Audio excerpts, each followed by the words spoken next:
Chapter 31, My Beginning, 2. I was even more surprised because I had been thinking about him until just moments ago. Has the owner changed? I asked with a trembling voice. Baekpyo smiled and replied, That's right. I recently acquired it and opened a new today. You're my first customer. My whole body trembled at the realization that my connection with Baekpyo was being renewed. Please, have a seat wherever you're comfortable. I sat in my usual spot. Baekpyo laughed and said, That's my favorite seat in our establishment. Ha ha ha. Is there a particular reason you like this seat? I just like it for no reason. He laughed awkwardly. What would you like to drink? I ordered my usual drink and side dish. Baekpyo was shocked. The same goes for this drink and side dish. I didn't expect my first customer to order them from that seat.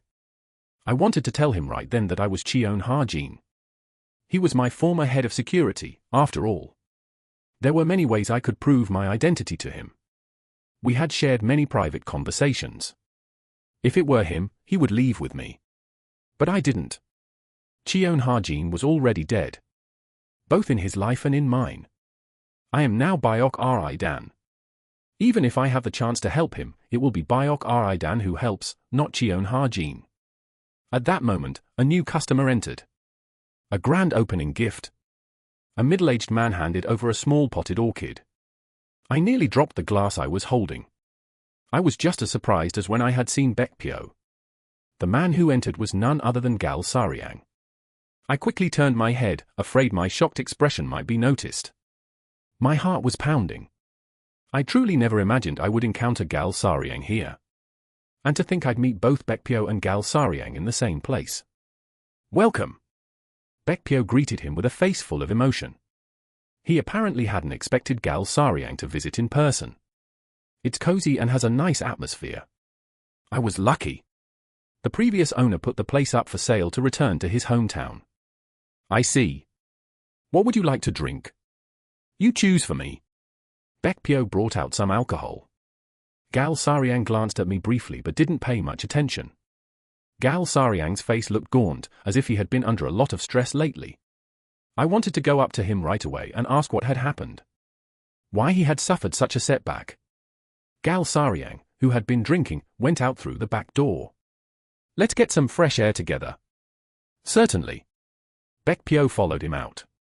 I perked up my ears. I could faintly hear their conversation. This is where he used to come, right? You knew. He mentioned it a few times. Said there was a place with a really nice atmosphere. He said we should go together sometime when we had the chance, but we were always so busy. Gal Saryang let out a sigh. I have regrets too. If only I had been a bit more open with Gal Saryang. Do you have any thoughts of staying in the Martial Righteous Alliance? I'm sorry, but I don't think the new alliance leader is worth protecting. No, I should be the one apologizing. You did your best, Commander-in-Chief. Once the Bright Moon Regiment and Iron Cavalry Regiment betrayed us, there was no way to stop it. The moment I heard Baekpyo's words, my heart sank. The Bright Moon Regiment and Iron Cavalry Regiment had betrayed us. I couldn't believe it. If I had heard this at an inn, I would have shouted, Don't talk nonsense, and never believed it. But these words came from the mouth of the person I trusted most. The faces of the Bright Moon Regiment leader and Iron Cavalry Regiment leader flashed through my mind. Betrayal was a word that could never be associated with them. Gal Saryang spoke dejectedly. Strictly speaking, it's not betrayal. They gave their full loyalty while the alliance leader was alive. No, this is betrayal. Abandoning the will of the person I cherished because I died is clearly betrayal. If they had truly given me their full loyalty, they should have helped Gal Saryang. Moreover, they should never have allowed someone like Ma Bongi to take the seat of alliance leader. What are your plans now, Commander-in-Chief? I intend to hold out a bit longer. They're probably hoping I'll just disappear. Will you be all right? There are eyes watching, so they won't be able to do anything to me openly. I'll likely be demoted to some small organization. But I plan to hold out until the end. What I mean is, I know what you're worried about. But don't worry, I'm capable enough to protect myself at least. That's a relief, but still. I know what kind of person Gal Saryang is. He's not someone who will be fooled twice. If he says something like that, he must have a plan to protect his life. Forgive my impertinence, but why don't you leave? The martial righteous alliance was his foundation. I feel like such a worthless person. Not at all. You gave up your position as the Mango clan leader of the martial righteous alliance out of longing for him. If anything, I should be the one feeling ashamed to say such things. Commander-in-Chief. You and we're both leaving or staying because of him. In the end, we have the same heart. I miss the alliance leader so much. So do I. But it's time to forget now. Live your own life from now on. I'll be going now. Please take care of yourself. May your business prosper. I'll drop by from time to time. Please come anytime. Gal Saryang left directly from the backyard. So I couldn't see him as he departed. I don't think his steps were heavy with slumped shoulders. Commander-in-Chief Gal, please stay strong. Baekpyo came back into the tavern.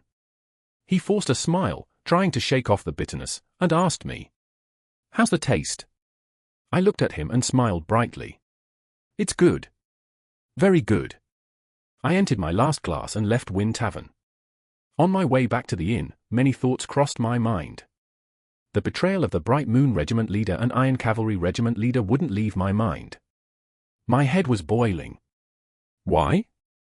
By the time I returned to the inn, I had organized my thoughts. I decided to go home first. I won't act rashly, swept up by emotions. I'll go back and build up my strength, so that I can ask questions with confidence, so that I can protect them for certain. Saryang, Baekpyo. Until then, live your lives. I returned home again. How did your trip go? Guangdu was relieved at my safe return and at the same time curious.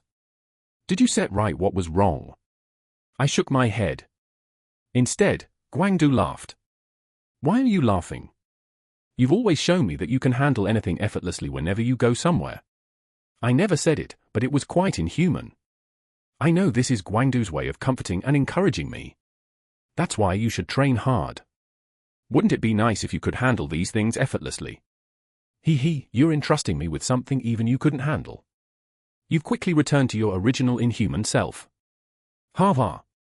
You must be tired. Get some rest. I'll tell them to prepare your favorite dishes for dinner later. Watching Guangdu's retreating back as he scurried away, I finally felt the relief of being home. I decided not to worry about the Martial Righteous Alliance's affairs anymore.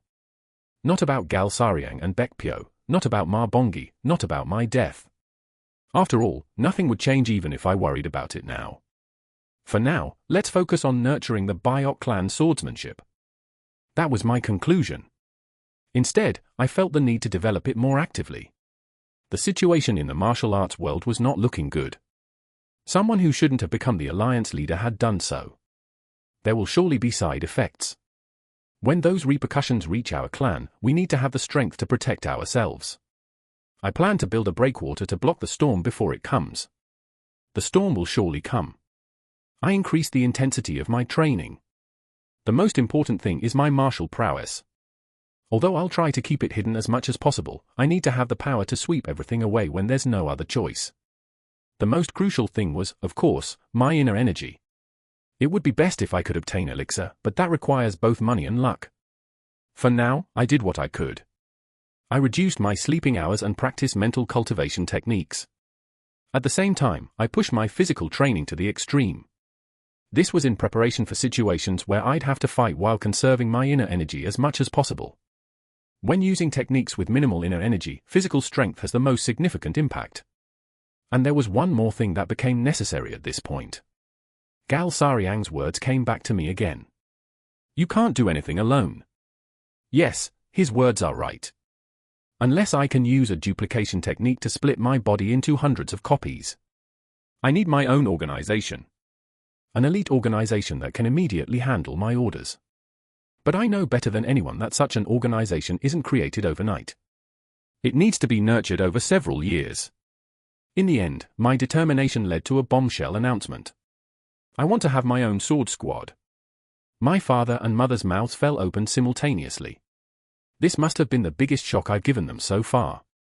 Do you know what a sword squad means? Of course I do. Do you know what it means to lead a sword squad? Yes, I do. Mother asked with a slightly worried expression.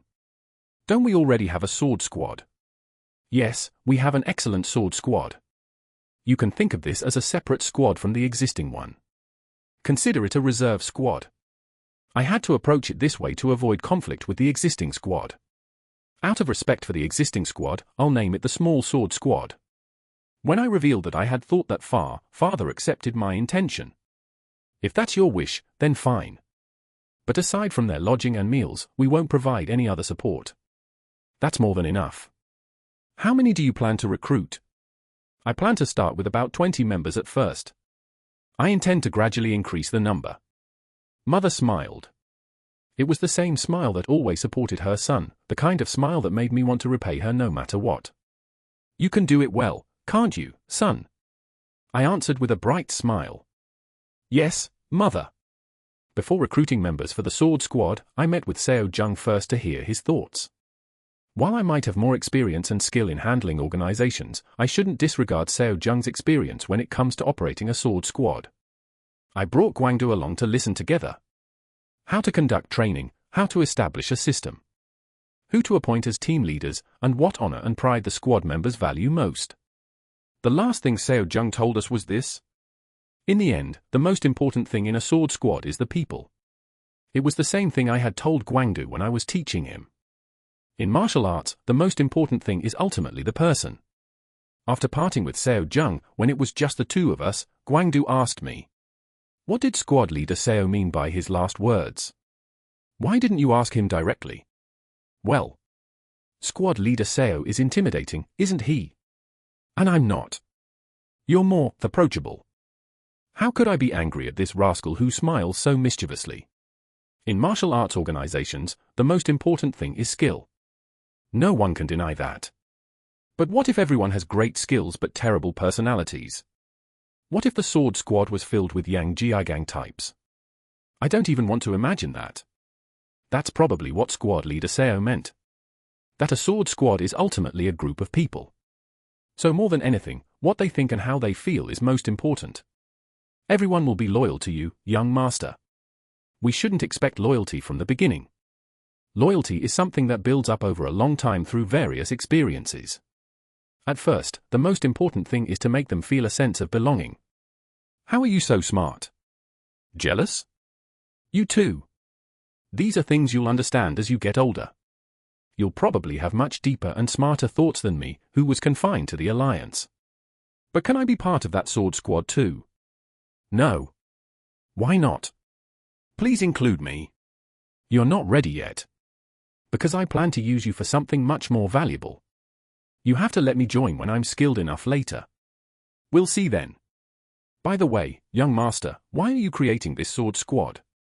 Guangdu asked with a curious expression. Because you need an organization to make money. The more power you have, the more money you can make. Power is money, and money is power. Why do you need to make money?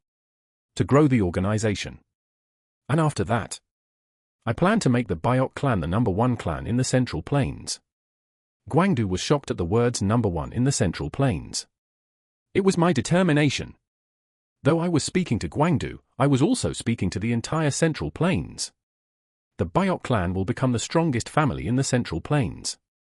I will nurture it into a powerful family that no one dares to challenge. You're serious, aren't you? Guangdu's voice trembled as he asked. Yes, I'm serious. The sword squad is the beginning of that dream. Guangdu's face filled with intense emotion. You will definitely achieve it. I'll do everything in my power to help you. Though it starts with a small squad of 20, I will turn it into a squad that charges through and commands the Central Plains. Under the warm spring sunlight, my first declaration of intent was cast. Chapter 32, My Beginning, 3.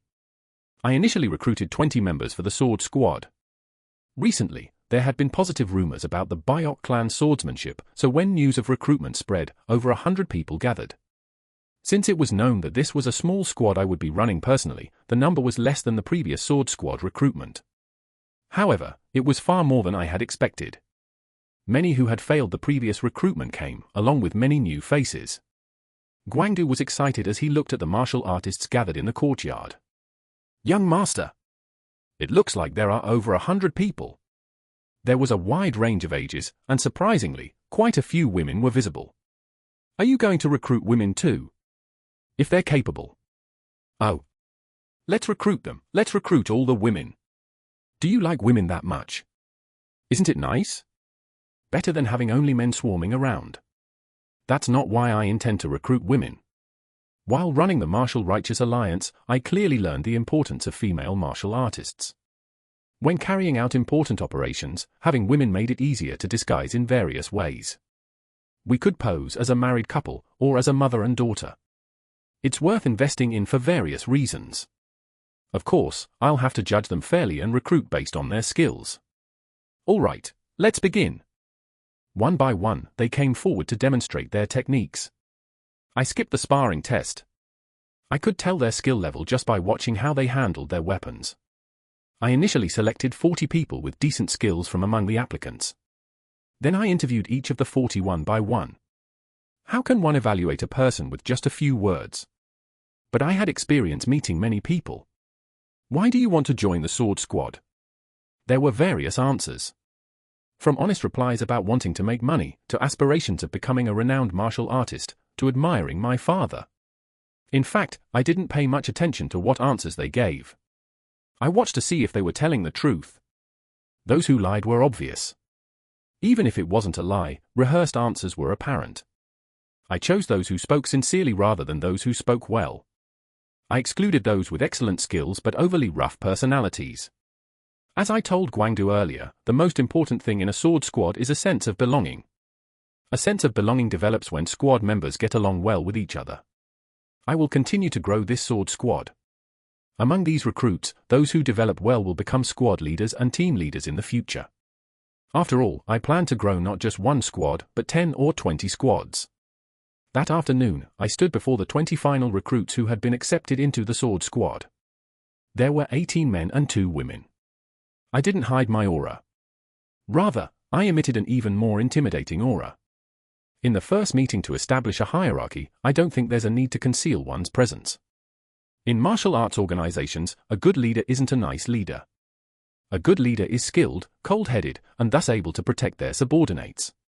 I know you've heard various rumors about me. From being a scoundrel to having reformed, I'm sure the rumors varied. I have only one thing to say. Forget it all. From now on, judge me for yourselves based on what you see. Yes, understood. The voices of the squad members rang out. They must have already sensed from my aura that I was different from the rumors. I'm the person who once commanded the largest number of subordinates in this martial world. But this is the first time I've faced lower-ranking martial artists like this. After all, I went straight from being the world's greatest to becoming the alliance leader. Can I really lead them well? Even I feel my heart pounding. If teaching Guangdu was my first experience teaching someone, then directly leading subordinates like this is also a first. I will never forget this meeting today. It might sound like a cliché to them, but it was my sincere feeling. I will make this day be remembered as the beginning of history. Now, I'll select a squad leader. Everyone tensed up. Their lives would completely change depending on who became the squad leader. I walked up to a young man among those standing at attention. Guanhui, 1. Yes. He was someone I had been keeping an eye on. His name was Guanhui. 23 years old. He said he had been an instructor at a martial arts school before applying, and he had a solid foundation in martial arts. What caught my eye was his answer during the interview. Why do you want to join the sword squad? I want to succeed as a martial artist. Do you think you can succeed just by joining our squad? May I speak frankly? By all means. I've heard rumors that you've changed, squad leader. From a scoundrel to quite a decent person. I want to learn that secret. If I can change like that, I might succeed in the future. It was a bold and confident statement. Of course, it wasn't just because of this answer. His martial arts were solid for his age of 23, and he answered other questions coherently as well. Moreover, he said only what needed to be said without unnecessary words. From now on, you'll be the leader of our small sword squad. Can you do it well? Yes. Leave it to me. Guanhui answered without hesitation. Good. That's all for today. I took them to assign their quarters. For now, there was plenty of room. When the Biok clan was at its peak, it had accommodated far more people than this. As I was leaving the quarters, Guangdu was waiting. How do you feel? What words were needed? Let's have a drink. Just as my father and Seo Jung had done, I drank with Guangdu late into the night. It was a good start. From the next day, I began training the sword squad in earnest. With the advice I had received from Seo Jung, I was able to properly plan the training regimen. The squad members each had their own martial arts. I just needed to guide them to maximize their potential. I made rewards and punishments clear. This is the most important factor in managing an organization. I praised and rewarded those who showed good results in training. I gave out monetary rewards directly, and sometimes bought good weapons from the armory to give as rewards. Conversely, I punished those who fell behind. But the punishments were not humiliating. They were punishments within limits that everyone could accept, and I made sure they could lead to individual training. After I established these clear principles and dealt with the squad members, the atmosphere improved. In my experience, the most important thing in an organization is principle. What's hard for subordinates isn't the work itself. It's dealing with superiors who are inconsistent and lack principles. Of course, while training them, I didn't neglect my own cultivation. I didn't forget that I am the most important. I knew better than anyone that the moment I fall, everything ends in an instant. No matter how well I nurture the sword squad, it's over if I die. Thinking about the enemies I've faced, I understand this. No matter how well trained the elites I faced were, once I beheaded their leader, they easily crumbled. When the head is cut off, even the fiercest beast will thrash about in its final moments before dying. So, becoming stronger is not just for my sake, but for everyone's sake. How on earth do you have such good stamina? Guanhui asked, panting, as we trained together. If you run, roll, and train for 3 hours every dawn like I do, you'll be like this too. You do physical training for 3 hours? To succeed in anything, you need a period where you bury your efforts in time. Bury your efforts in time? What do you mean? It means there should be a period where you're obsessed with one thing and focus solely on it. A time that you can look back on later and say, I really worked hard then. Didn't you say you wanted to succeed as a martial artist? Then bury your efforts in your time. The deeper you bury them, the greater success you'll achieve. Guanhui's eyes sparkled. I could tell he would start running from tomorrow dawn. Thank you for the valuable lesson. The fellow bowed and ran off. As I was watching Guanhui with a satisfied expression, Guangdu, who had approached without me noticing, spoke up. Aren't you being too friendly? What do you mean? You never said things like that to me earlier. Did I not? Guangdu made an incredulous expression. You're really too much. Are you jealous? Guangdu flinched, hit right on the mark. Jealous? I'm a man. A real man who's done it all. Don't worry. He's not funny, is he? Instead, Guangdu's expression hardened. Are you saying if I'm not funny either? I turned and walked away without answering. Even without looking back, I could imagine Guangdu's expression. Young master, you've changed.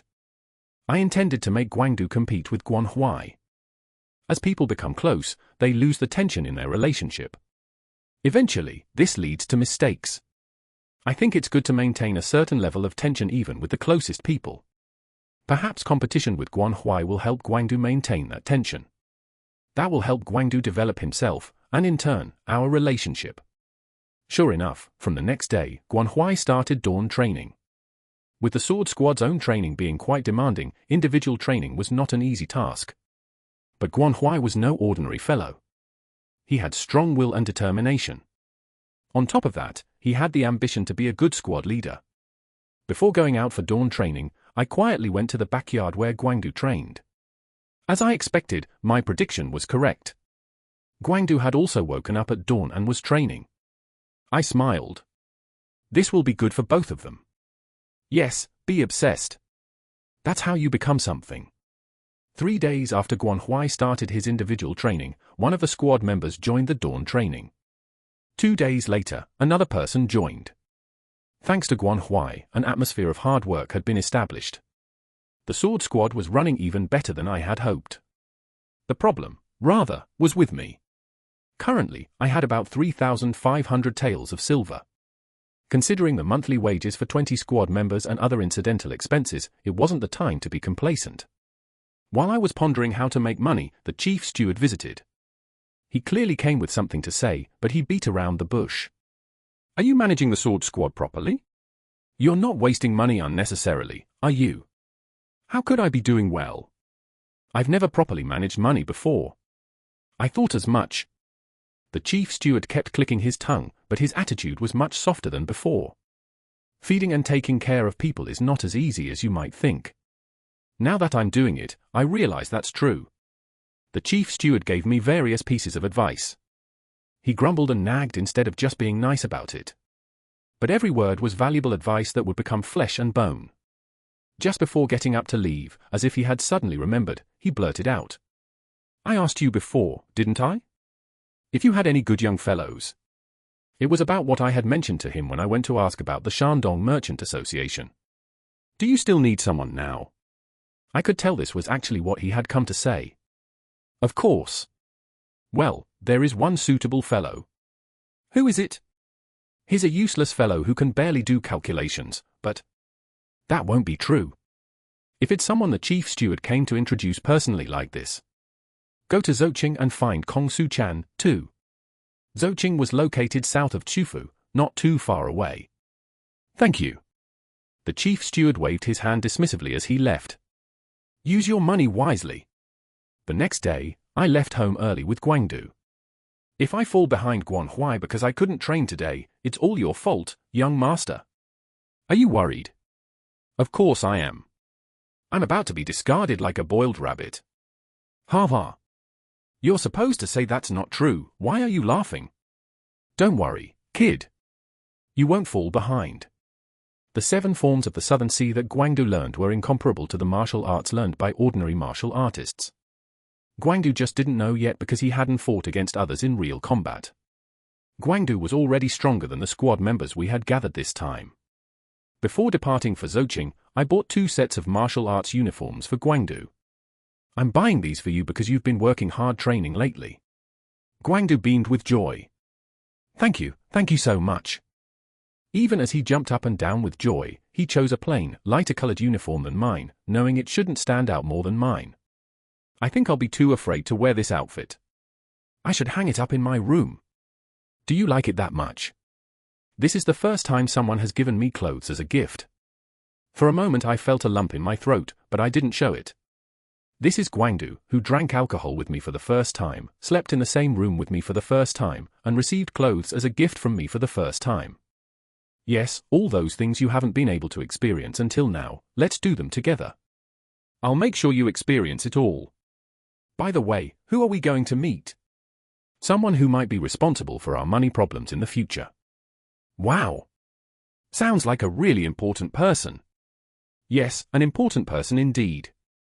I was curious to see what kind of person the chief steward had recommended. And so, Guangdu and I arrived in Zouching. We asked around and found Kong Su-chan's house. The place we arrived at was a very small and shabby thatched cottage. Chapter 33, My Beginning, 4.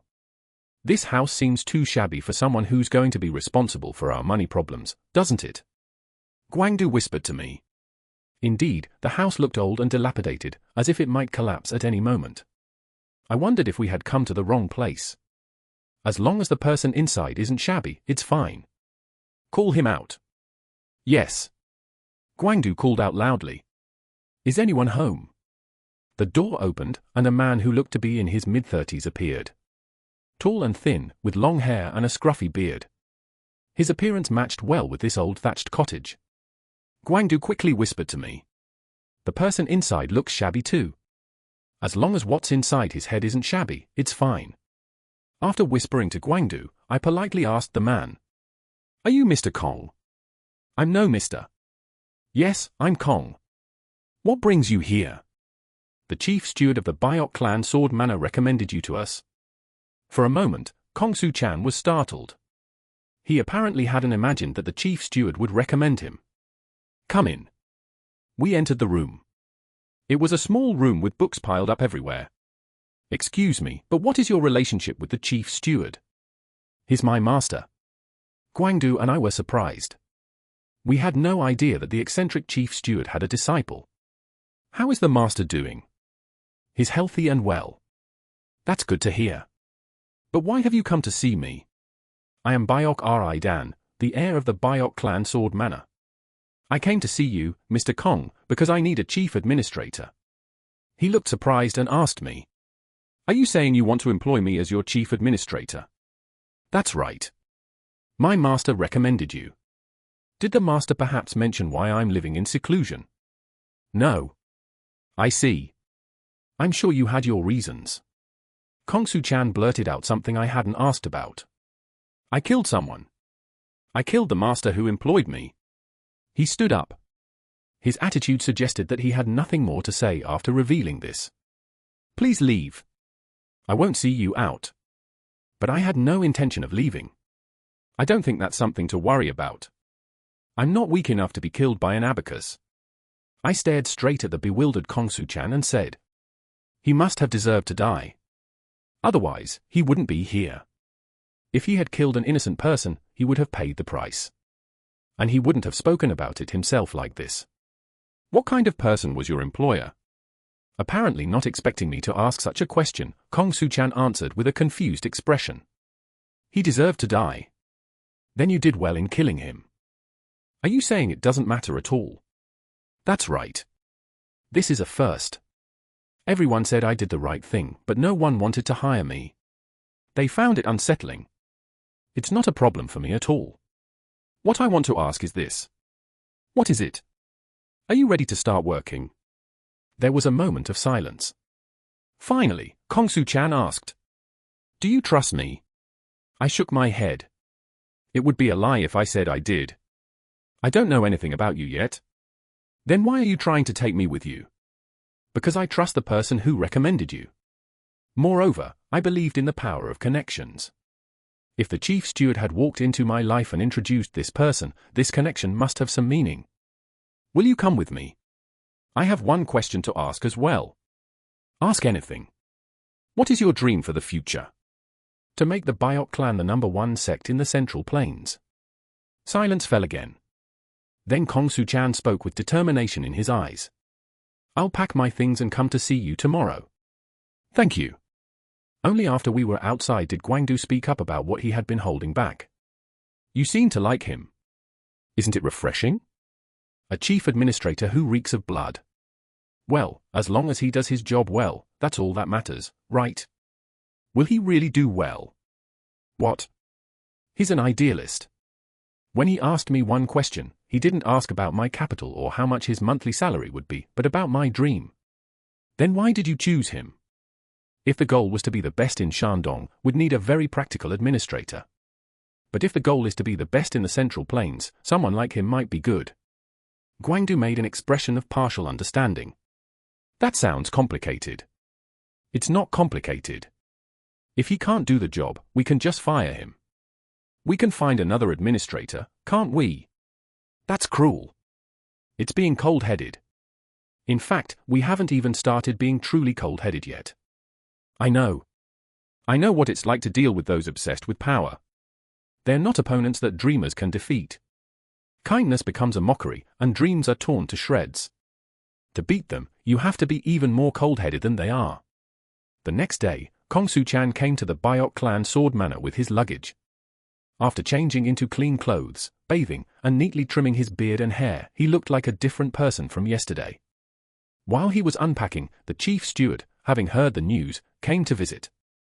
So you've come. Kong Su-chan prostrated himself on the spot. It's been a long time, master. Though it was just a greeting being exchanged, I could sense that there was some unspoken history between the two. The atmosphere between them was awkward, but beneath the chief steward's gruffness, there was joy at seeing his disciple after a long time. The wistfulness in the chief steward's eyes was something I had never seen before. The chief steward said to me, "Buy some alcohol." Yes, let's do that. I could understand. This was his way of saying thank you for accepting his disciple. If this master-disciple relationship has any positive influence, accepting Kongsu-chan will be good for the Biok clan as well. One might have expected them to exchange some warm words after reuniting after a long time, but what the chief steward said was this: "Your new master is quite lacking, so you'll need to be extra attentive." He said this as if for me to hear, then left. "What a grumpy old man," I said with a smile. "As you heard, that's the situation." Then I handed him 3,000 taels of silver, keeping 500 for myself. "With this money, you also need to feed and support the 20 sword squad members. Of course, this includes your monthly salary." "Yes, I understand." He didn't look worried at all. "Will you be all right? Isn't this why you called me, because the situation is difficult?" I liked this confident attitude more than hearing complaints on the first day. "I'm going to need a lot of money in the future. I'll do my best." "Thank you. I'm counting on you." I had formed a sword squad and now had a chief administrator to manage the money. A sword squad of 20 and one chief administrator. Compared to the Martial Righteous Alliance, it's a laughably small scale. But the important thing is that we've taken the first step. News came that the inauguration ceremony for the new alliance leader was held at the Martial Righteous Alliance. They said invitations were only sent to important families in the Central Plains. Several sects, including the Yang clan and the Song clan, received invitations, but our family didn't. It was a reflection of our family's current status. If I hadn't met Gal Sariang and Baekpyo last time, I would have tried to attend this inauguration ceremony by any means necessary. But now, I had no interest. Baekpyo would be busy running his business at the Wind Tavern, and Gal Sariang would be handling himself well. After dinner, I went to see my father. Though he might not show it outwardly, I thought he might feel bitter. I understand the hearts of leaders better than anyone. He would feel upset about not receiving an invitation from the Martial Righteous Alliance that he used to receive in the past. Especially an invitation to the Alliance leader's inauguration ceremony.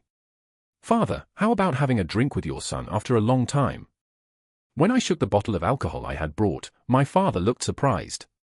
There's no way Biok Ridan would have done something like this before.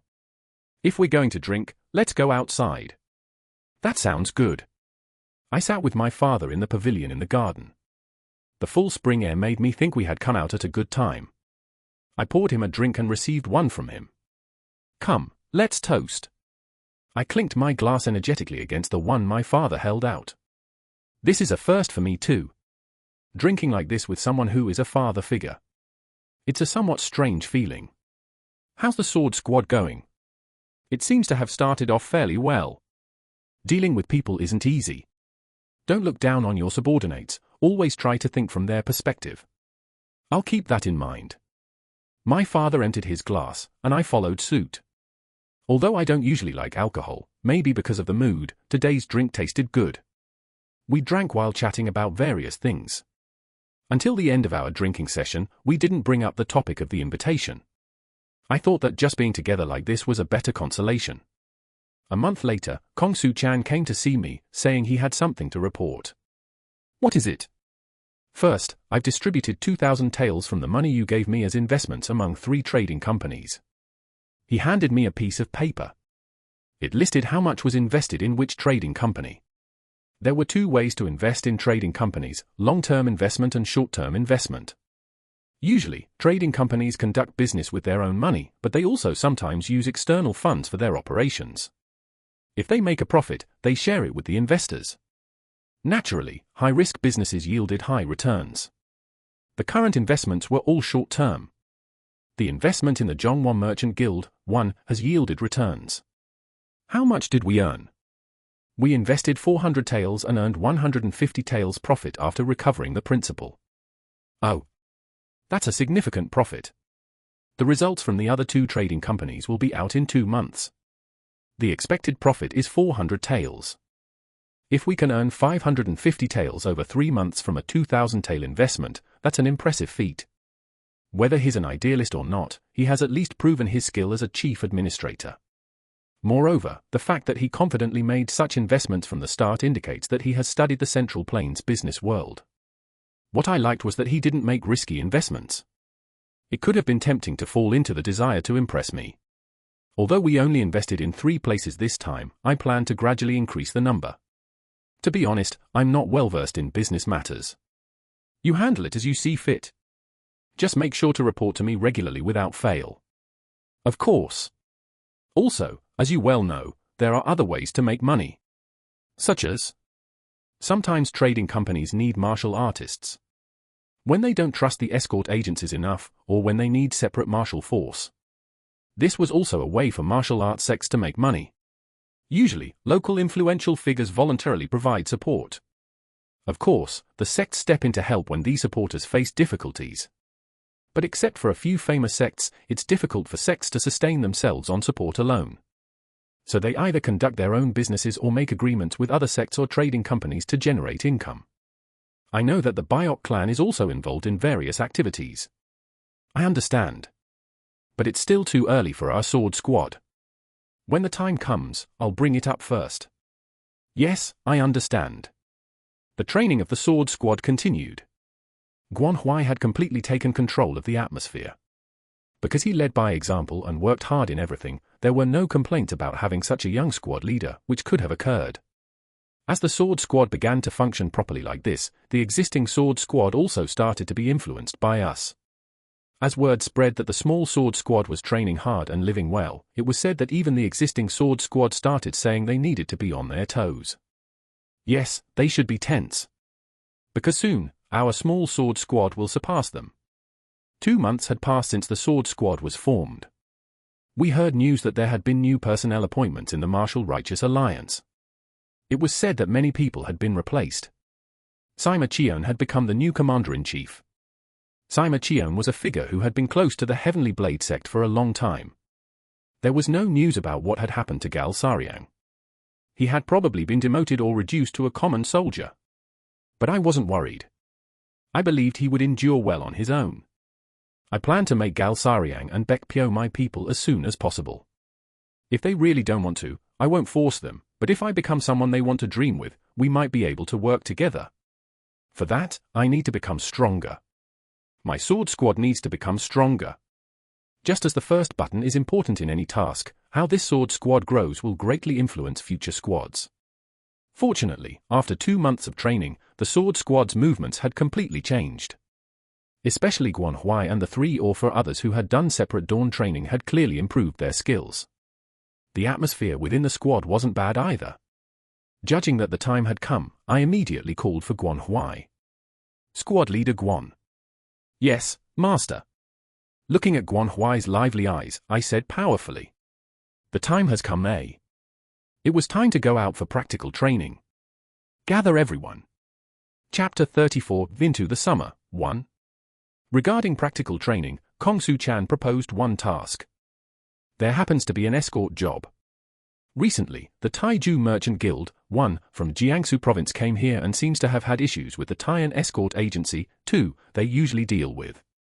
They urgently sought another escort agency but apparently couldn't find a suitable one. Aren't there other escort agencies around?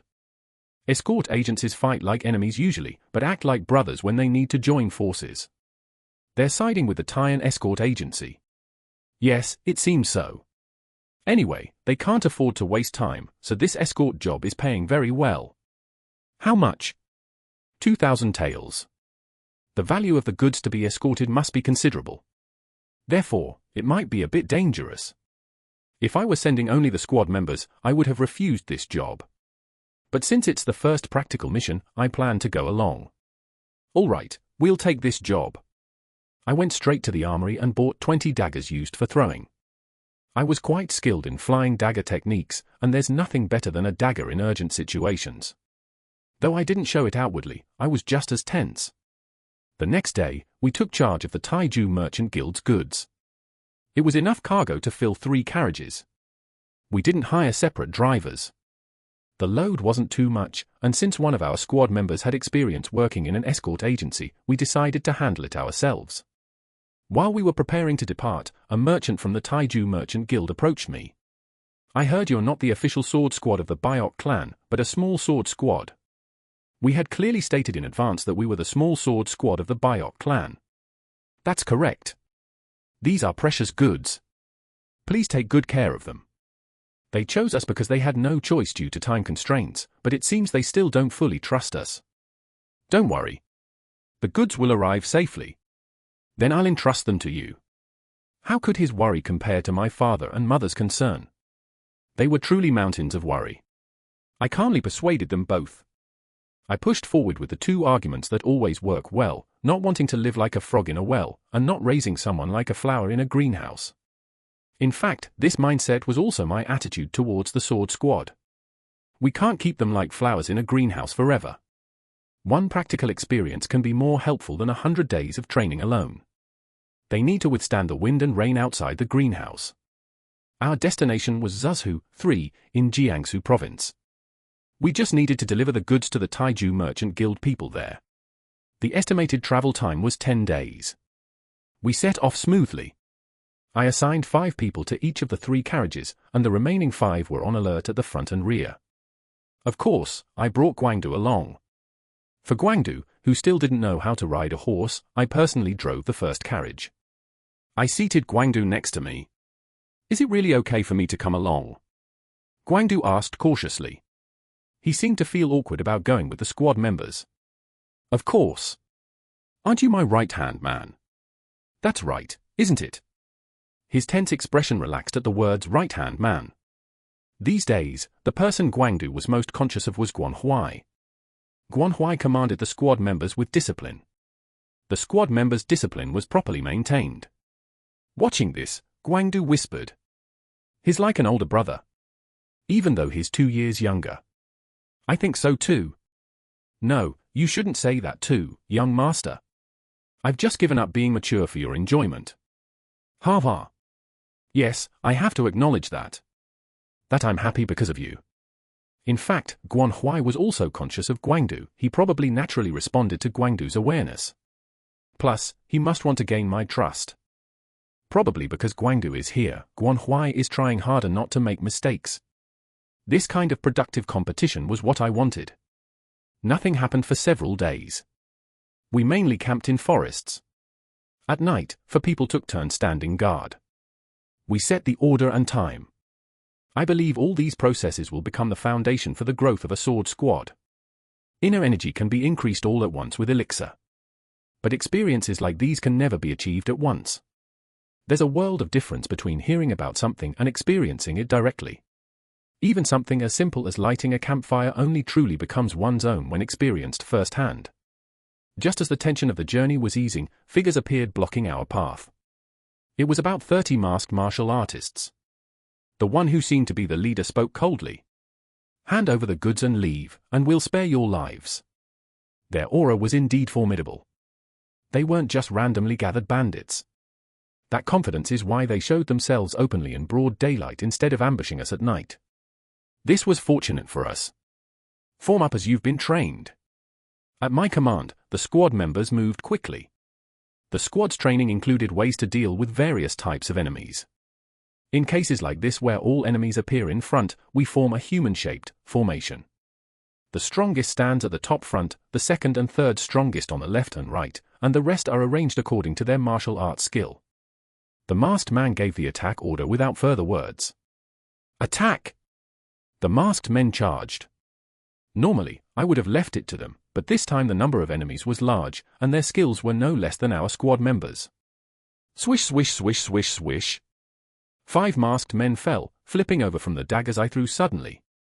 It was partly to reduce their numbers, but more to break their momentum. Sure enough, the following masked men hesitated. At that moment, I shouted. Attack! Though it happened in an instant, our side's morale had risen. Squad leader Guan, take the left, Guangdu, take the right. Just do as you've been trained. And I faced the enemy leader in the center. I didn't use the soul-chasing Azura sword arts. I faced him with my clan's martial art, the White Moon Sword technique. Swish! I dodged the incoming sword and raised my sword diagonally. I intended to finish it quickly. Surprised by the faster-than-expected speed, the man twisted his body in confusion. As this movement was what I had anticipated, my second attack became a fatal strike. Swish! Slash! The man's side was deeply cut and blood sprayed. As he fell to the side, he threw a hidden weapon. Clang! I deflected the hidden weapon and rushed in. Fuck!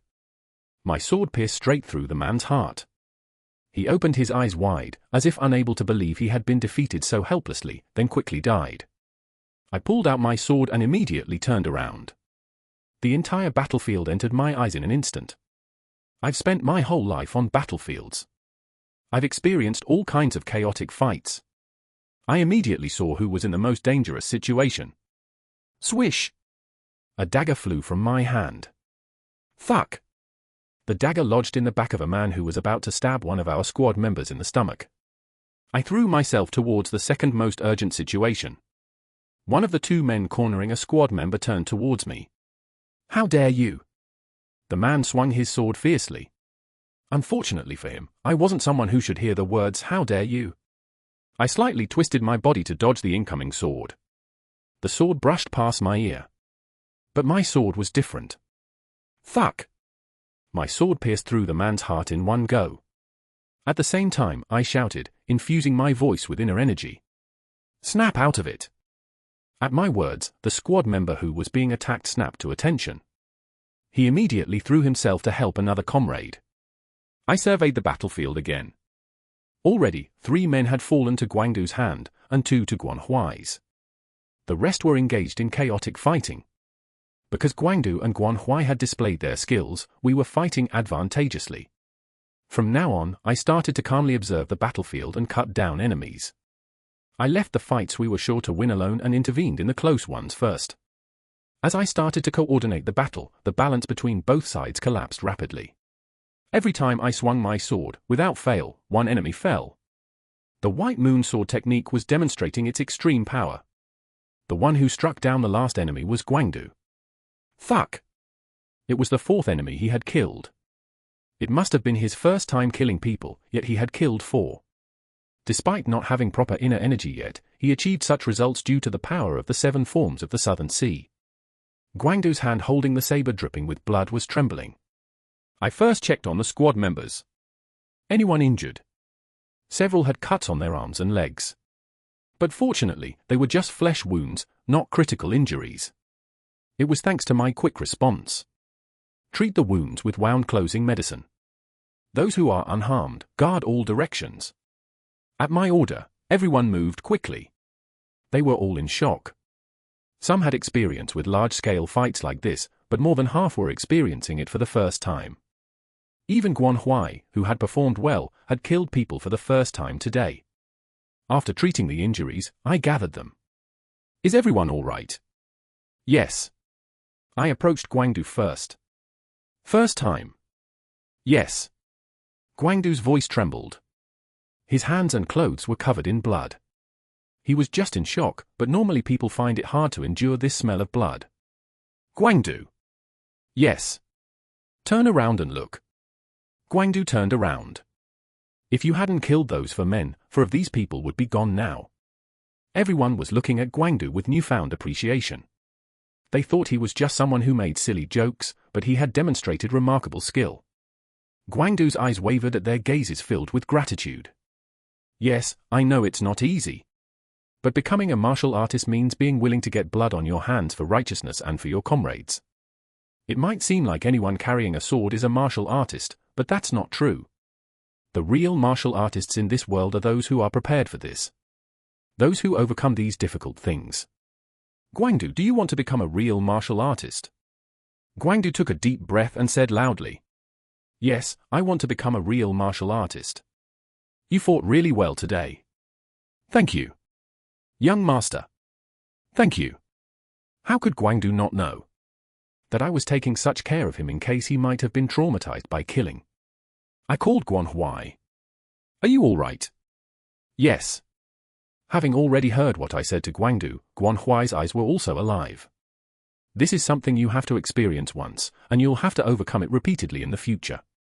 Now, everyone look at the person next to you. The squad members turned to look at their comrade standing next to them. You fought well. Because you all fought admirably, you were able to protect the lives of the comrades next to you. Say a word of appreciation to each other for your hard work. The squad members exchanged words of thanks with each other. Finally, I said, thank you for finishing the fight without anyone dying. I'm proud of you all. At my words, everyone had moved expressions. They had witnessed my performance. So they knew that if it weren't for me, it would have been our side that was annihilated. Their gaze towards me had changed. "Thank you, Master. Long live the small sword squad." It was the moment of our first victorious battle, and also the moment when their respect for me became firmly established. As the battlefield was cleared, the squad members removed the masks from each corpse one by one. Everyone came forward to check if there were any recognizable faces. One of the older squad members shouted, "These men are from the Wild Beast Squad." The Wild Beast Squad? Yes, they're a bandit group that only targets valuable goods. They're very famous in Shandong. The other squad members were shocked. "You mean we just killed members of the Wild Beast Squad? Good heavens. I can't believe it." The Wild Beast Squad had quite a notorious reputation. It was said that many escort agents had lost their lives because of them. I believe there's a bounty on them at the Martial Righteous Alliance. How much? I think it's several thousand taels. Ha ha, then we've hit the jackpot. After the Wild Beast Squad's attack, there were no more assaults. We safely delivered the goods and received the payment. We had earned a large sum of 2,000 taels. We handed over their corpses to the nearby Jiangsu branch of the Martial Righteous Alliance. Since the leader was among them and we had all 30 corpses, the confirmation didn't take long. The bounty on them was a whopping 7,000 taels. 5,000 for the leader and 2,000 for the rest combined. We set out to earn 2,000 taels, but 7,000 taels came along as a bonus. It was truly like a pumpkin vine rolling in with its fruit. We had earned 9,000 taels from one mission. Through Kongsu-chan, I gave everyone a special bonus of 30 taels each, in addition to the mission allowance they were to receive. I gave 50 taels to Guangdu and Guanhui, who had performed exceptionally well. Everyone was overjoyed. Money is important, but for now, people are the real asset. After successfully completing our first mission, the reputation of the small sword squad rose. Moreover, when it was revealed that those who attacked us were the famous bandit group, the Wild Beast Squad, some people even found it hard to believe. I don't need to mention how happy my father and mother were. From the money we earned, I gave the rest to Kongsu-chan, keeping a few hundred taels aside. Here's 8,000 taels. Use this as capital to grow it more. Kongsu-chan, who had been silently looking down at the large sum of 8,000 taels, asked me, "But why do you trust me this much? Is it just because of the master?" At first, it was. But not now. What do you believe in now? My fate. The belief that in my fate, there's no chief administrator who would just steal money and run away. I see. All right, I'll manage it well. Thank you. Kongsu-chan, who had been walking away, stopped his steps. I'll ask again next time. Then, I hope to hear that what you believe in is because of me. I gave him a smile. Around Kongsu-chan walking away, heat haze was rising. The sunlight was hot. It was the first summer I was facing after reincarnating. Chapter 35, Into the Summer, 2. Gal Sariang was staring blankly at the empty training ground bathed in sunlight through the small window of the room. He was sitting in a cramped room of about 5 pyong, with bookshelves full of books on all 4 walls. This was the office of a regular soldier. It was an incomparably smaller space than his former commander-in-chief's office. There were 8 regular soldiers in the Righteous Thought Pavilion besides the commander-in-chief, and Gal Sariang had been demoted to one of them. But Gal Sariang accepted it willingly. At that moment, someone entered the room without making a sound. What are you looking at so intently? Gal Sariang jumped to his feet. You've come. The person who entered was Sima Qion, who had become the new commander-in-chief. Sima Qion walked over and looked out the small window Gal Sariang had been staring at.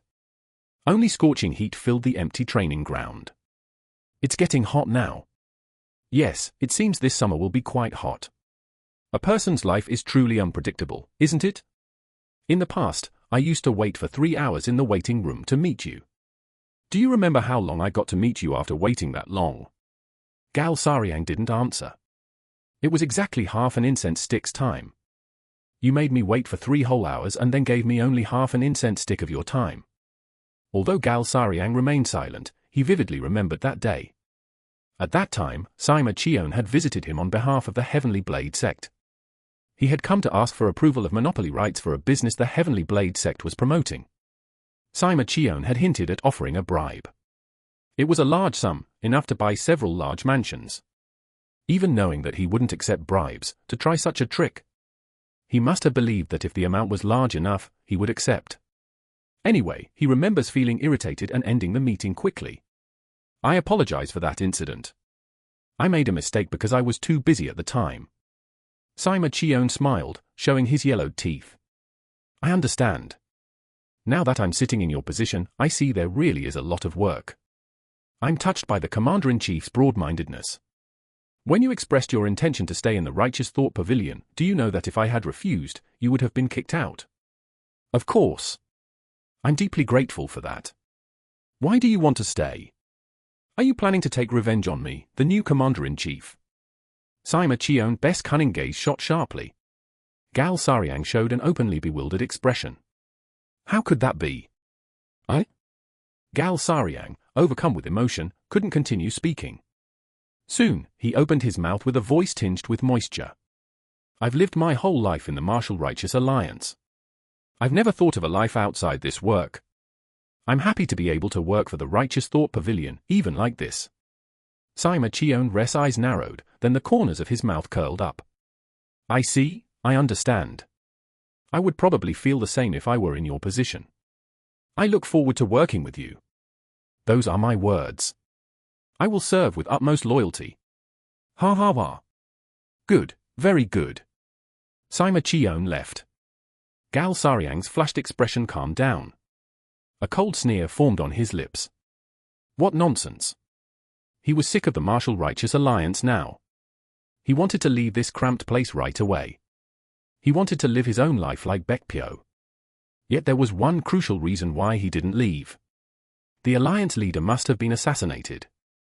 There's no way the leaders of the Bright Moon Regiment and Iron Cavalry Regiment from the important 3 regiments would betray overnight.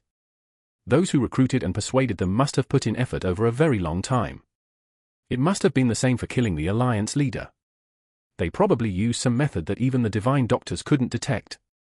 Or maybe even the Martial Righteous Alliance's Divine Doctors were on their side. He would find out. Who killed the Alliance leader? And he would take revenge. He couldn't forgive those who destroyed in a day what he had devoted his life to. He wouldn't forgive those who killed the Alliance leader who had dedicated his life to the martial arts world. He knew Sima Qian didn't trust him.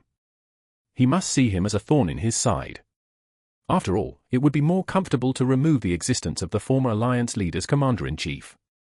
But he must still think there's value in using him. His network and information were enormous. Moreover, all the leaders of organizations who had opposed Ma Bongi had been replaced. It was a situation where all wings and limbs had been cut off. He probably wouldn't feel too threatened. He must be thinking of sucking out even the marrow by inserting a straw. Fine, let them suck for now. He would take time, just as they had. He would find out who the assassins were and build up the strength to defeat them. No matter how long it took. Until then, he would endure and persevere. He looked around his office once more. This isn't too bad. After returning from the mission, Guangdu changed. He started paying a lot of attention to his appearance. Does this outfit suit me? Isn't it the martial uniform you chose? I should have bought one in the same color as your uniform, young master. You didn't buy it out of respect for me, remember? That was a mistake. The reason for the change was revealed. During the Wild Beast Squad's attack earlier, Guangdu had killed 4 men. In the process, he had saved one of the squad members, who happened to be one of the 2 women who had recently joined. Her name was Du Sun, 1. She was 21 years old. She was cute and petite. The problem started when she gave him a small dagger and a whetstone for sharpening swords as gifts to show her gratitude. These were common gifts exchanged among martial artists. This isn't just an ordinary gift. Maybe she's suggesting you commit suicide. No joking, please. I'm serious. Indeed, Guangdu was more serious than ever before. What kind of gift should I give her? Why do you need to? She gave you those gifts to thank you for saving her life. If I received a gift, I should give one back, right? Are you using this as an excuse to talk to her? Guangdu flinched. No, this is a matter of courtesy. It's a matter of principle. He. It's not like that. Yeah, right. Your face is as red as a ripe persimmon right now. Well, he's 25. How could his heart not flutter? Go for it, kid. Thanks to her, Guangdu was overcoming any potential side effects from his first kill that might have occurred. The next day, Guanhui and 7 or 8 squad members came to see me. We want to learn flying dagger techniques. They seem to have been impressed by the flying dagger techniques I showed while dealing with the Wild Beast squad. The squad members who wanted to learn had gathered and come to me. Guanhui was probably the one who led the initiative to come together and learn. I'm not an expert in flying dagger techniques, but I can teach you the basics. All martial arts are connected as one, and having reached the pinnacle of swordsmanship, I could easily learn other martial arts. Although not as much as swordsmanship, I was proficient in not only flying dagger techniques but also knife techniques, fist techniques, spear techniques, and most other martial arts. Therefore, saying basics was probably too modest. I had the squad members bring practice daggers and targets from the warehouse. After setting up targets on one side of the training ground, I stood before them. In the martial arts world, there are masters who specialize in flying dagger techniques. In fact, they are terrifying existences. Think about it. If a master who can accurately throw a dagger at a small point 100 paces away throws 3 or 4 daggers simultaneously. If they throw at multiple vital points at once? If they anticipate where I'll dodge and throw there? Everyone shook their heads, seemingly frightened just at the thought. Of course, to reach that level takes years of training. Naturally, flying dagger techniques have weaknesses too. They're weakest in close combat. Moreover, if the opponent can unleash sword energy, you're helpless against it. Of course, there are masters who can unleash energy with daggers. I've actually faced such masters.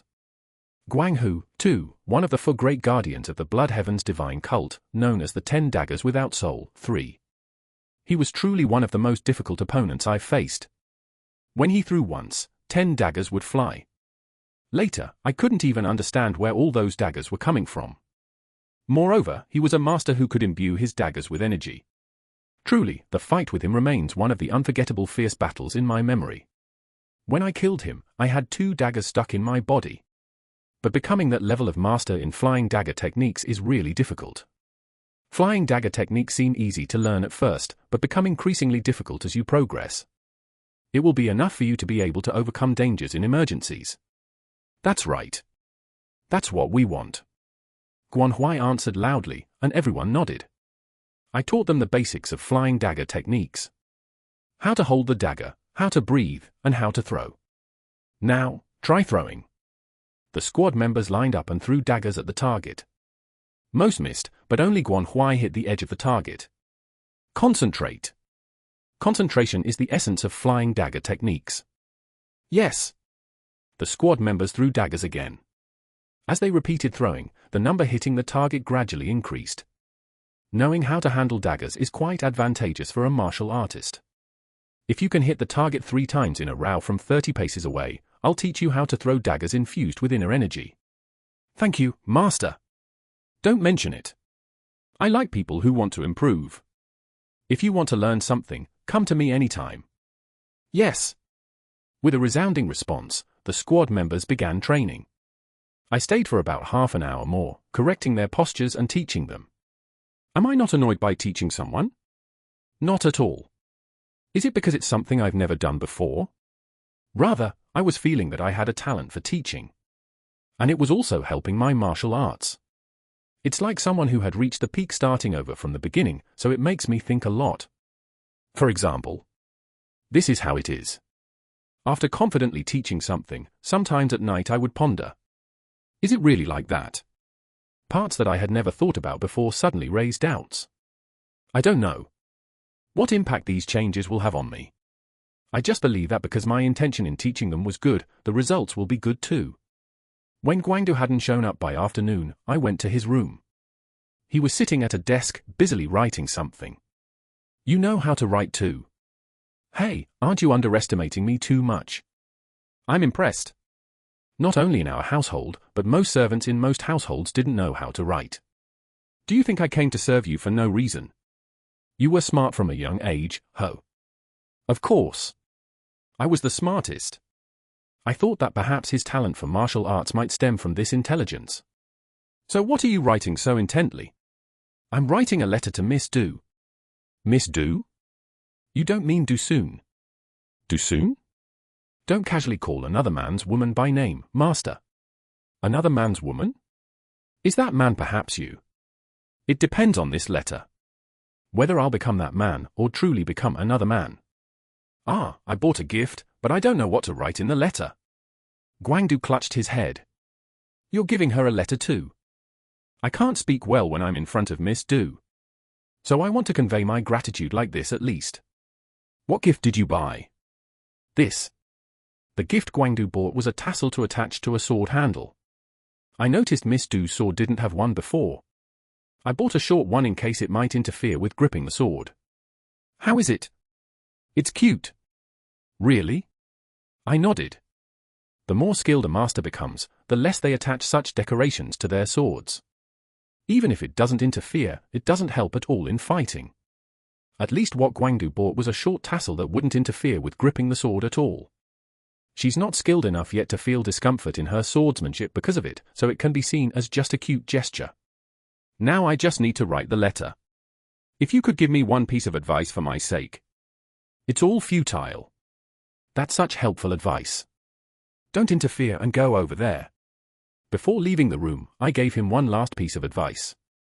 The essence of a love letter is. Though he pretended not to listen, I could feel Guangdu's ears perk up. I think it's honesty. Convey your feelings as they are. His ears turned red. I left the room with a smirk. I was curious how this midsummer love of Guangdu's would turn out. Oh, come to think of it, is this rascal's first love? Chapter 36, Into the Summer, 3.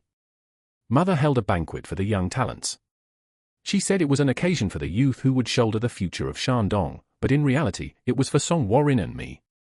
She had become anxious because I hadn't met Song Warren even once, being absorbed in training the sword squad. She hurriedly organized this banquet before I went out to make money again. Unfortunately, I didn't particularly like banquets. The reason was that I had experienced banquets to the point of tedium during my time as the alliance leader, and I disliked the inherent nature of banquets where one had to smile even at people one didn't like. Especially, I had some preconceptions about young people's banquets. When young people gather and drink, they just get drunk, make mistakes, and fight. However, I couldn't refuse my mother's wish to hold the banquet. Invitations were sent out, and eventually, the banquet was held. Most of the young talents from the Shandong area attended, including Song Warren, who had received a special invitation from my mother saying she must attend. Given our family's diminished influence now, I expected there would be many who would act arrogantly. But when the banquet actually started, the atmosphere wasn't as bad as I had thought. Good alcohol and delicious food. It was partly thanks to my mother's thorough preparations, but more because of the rumors about me. Especially, the story of how my small sword squad had annihilated the wild beast squad was very famous among the young talents of Shandong. Everyone showed a favorable reaction towards me. No one openly disrespected me. Rather, they showed friendliness by asking how the small sword squad had defeated the wild beast squad. Among them were even those who used to hang around with Yang Jiagang and give me contemptuous looks. Is it selfish, or just thoughtless? But I know. Building up a family is not a matter of the private realm. One must be able to smile at people one dislikes and say things one doesn't want to say. That's why I'm smiling and listening to these kids' pointless stories about their family pride, martial arts boasting, money boasting, and showing off their newly bought weapons. If one dislikes this, one can live freely without getting entangled in power dynamics. Since it had come to this, I observed to see if there were any useful fellows. These are people I'd have to face once or twice anyway if I wanted to grow the family business in Shandong. I grasped each of their personalities and remembered their family situations. Previously, the chief steward's single remark about the Shandong Merchant Association had played a big role in solving a problem. Now, who knows what small detail might become the key to solving problems later. Song Warren and I were mostly on the listening side. She was standing back from the banquet as much as I was. Her gaze towards me had softened compared to before. It must be because of the help I gave last time. But she didn't approach or speak to me first. Well, even if she wanted to talk, there was no opportunity.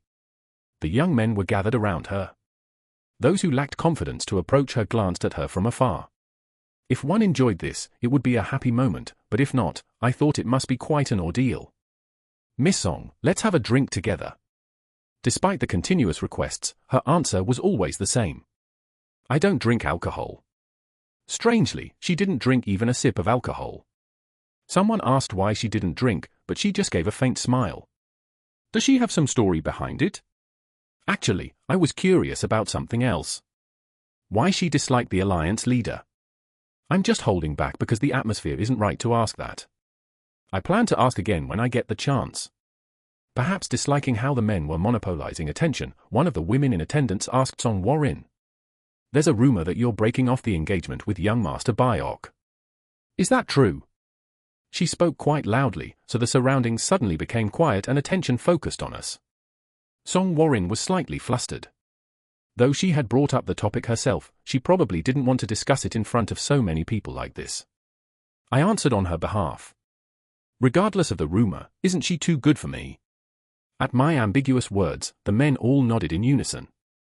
On the other hand, the woman who had asked the question spoke again. "Looks aren't everything, are they?" She seemed to want to make things difficult for Song Warren. After all, Song Warren was bound to be the object of jealousy for all women. However, I had no intention of playing along with this bold and rude woman. It's rare for a beautiful woman to be intelligent and skilled in martial arts as well. Miss Song has achieved that difficult feat. The woman's expression hardened. She had expected negative comments to come out when she brought up the broken engagement, but when praise for Song Warren came out instead, she turned away with a displeased expression. "Come, let's all make a toast." I raised my glass high. After the banquet, Song Warren approached me and asked, "Do you really think that?" "Think what?" "That I'm too good for you." I nodded. It was my honest feeling. "Your eyes don't look like that at all." "What do my eyes look like?" "Indifferent. Almost unbelievably indifferent." I smirked at her words.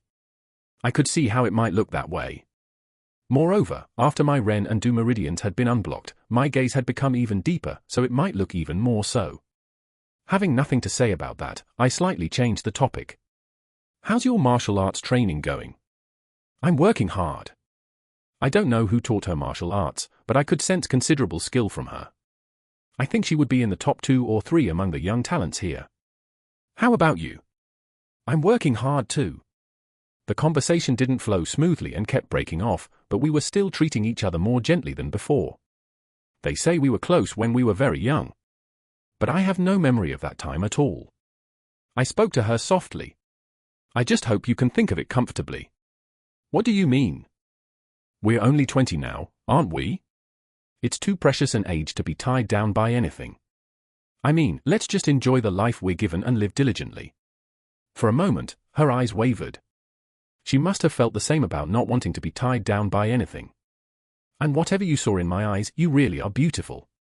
"Too good for me." "I don't like those kinds of." Song Warren couldn't finish her sentence. A hint of sadness flashed in her eyes.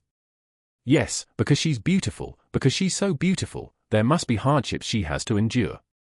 She must have to endure men's lustful gazes and women's merciless jealousy. Perhaps there are wounds that I don't know about. I know you want to be recognized for your skills, not your looks. But the more you feel that way, the more the world will judge you only by your appearance. Because her beauty wasn't the kind of ordinary beauty that you might find one of anywhere. Then what should I do?" Her question was filled with desperation. "Just proudly acknowledge your beauty.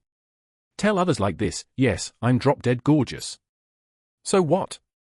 Isn't it better to be beautiful anyway?" "Tell them like that." I can't do that." Right, she wasn't that kind of personality. "But this is what I think. You still have to do it.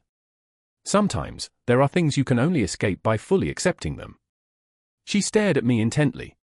It wasn't an unpleasant expression. Rather, she seemed grateful that I was talking to her like this. "I can't understand you." She would feel that way. The me she had seen and heard about when she returned was a garbage scoundrel. Gambling, violence, obsessed with courtesans and wasting money on them. And even causing trouble for her when drunk. But now I must seem like a completely different person, so she must be confused in many ways. I said with a smile, 20 is an age when we're supposed to be capricious, isn't it? At that moment, from far away, my mother saw us together and waved. She bowed her head politely, and I smiled brightly. And so, today's banquet came to an end. These days, Kong Su-chan was so busy it was hard to see his face. Even at this late hour after the banquet, he was intently looking at something with mountains of documents piled up. Yes, this is why I need a chief administrator. I'm truly weak at numerical calculations. When it comes to martial arts, I can instantly calculate how to kill dozens of people, but when it comes to money calculations, I get confused even calculating the food expenses for the squad members. Kong Su-chan stood up and greeted me when I visited. You've come. I hope it's not too late. Not at all. As you can see, I was still working. Please, sit here. Kong Su-chan poured cold tea from a teapot. It's tea that clears the head. Is this why Chief Administrator Kong's mind is so good? Ha ha, you flatter me. In fact, Kong Su-chan is the person I need to pay the most attention to. After all, money-related issues are the most important in growing an organization. How's work these days? It's progressing fairly well. How much money do we have now? Kong Su-chan answered immediately without checking the ledger. It meant the financial situation was clear in his head. We have 18,000 taels. The money had grown quite a bit. It was evidence that Kong Su-chan was working hard. But most of it is tied up in investments in trading companies. Do you need money? Not right away. I'm thinking of increasing the number of squad members next spring. How many are you thinking? I'm thinking of adding about 40 more. Would that be possible? By next spring. He seemed to be calculating in his head for a moment, then Kong Su-chan smiled and said, It's definitely possible. Good. Please manage the funds with that in mind. Yes, I understand. My plan was to recruit about 40 more for a total of 60, organizing them into 3 teams of 20 each. With about 60 members, we'd have a decent-sized squad. When I asked about increasing the numbers, Kong Su-chan didn't answer immediately but calculated. In other words, it means the situation isn't that comfortable. To operate more stably, we needed to diligently earn money while strengthening the current squad. Please tell me immediately if any suitable missions come in. The next day, when I looked for Guangdu, he was sitting in the backyard where he usually trained, looking like he had lost the world. I had a guess, but I pretended not to know and asked, What's wrong? Is training hard? Guangdu answered weakly with his head down. No. Training is really fun. Then? Why are you asking when you know? Did she reject you? Yes. Did she say it to your face? Do-soon didn't seem like she had such a harsh personality. No. Then how do you know? She didn't put the tassel I gave her on her sword. Ha ha ha ha ha. I burst out laughing. I really didn't think it would be for this reason. How can you laugh now? Maybe she didn't attach it because it's too precious a gift. What? For a moment, Guangdu's eyes lit up. In an instant, Guangdu regained the world he had lost. Ah, that could be it. Ah, I didn't think of that. Idiot. I'm really stupid. Young master. Thank you. Thank you so much. Guangdu jumped up and grabbed my hands. I poured cold water on the reignited fellow. Of course, she might not have attached it because she doesn't like it. Why are you like this? First this, then that. I'm saying a woman's heart is hard to understand. It was also the part one was least confident about even after living 70 years. Well, that's true. Guangdu sighed and sat down again. I sat down next to him and asked, What do you like about Do-soon? Everything. You didn't like her this much before. That's the strange thing. When she shyly handed me the gift, my heart suddenly dropped.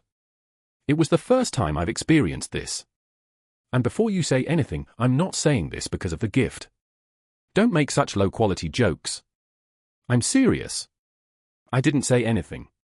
I felt a bit envious of Guangdu. I have no memory of experiencing such heart-fluttering love. If I meet a woman I really like, will my heart drop as he described? I carefully shared what I had felt before. I think Song-hee likes you. She's still a child. I mentioned it in case he didn't know, but it seems he was aware. Well, he's not that oblivious. She's just like a little sister to me. The problem is that Song He doesn't think that way. Even I, who was once the world's greatest, and Guangdu, who has just started martial arts, find matters of the heart difficult. It's hard to date, and it's hard not to date. I'm leaving. You go find your dropped heart. You might need it for another woman. That's mean. The truth is always painful. As I was about to get up, Guangdu grabbed me. Wait a moment, young master, he said with a serious expression. Teach me the flying dagger technique too. Guangdu was still in the midst of his first love and his competitive spirit, not wanting to lose to Guan Huai.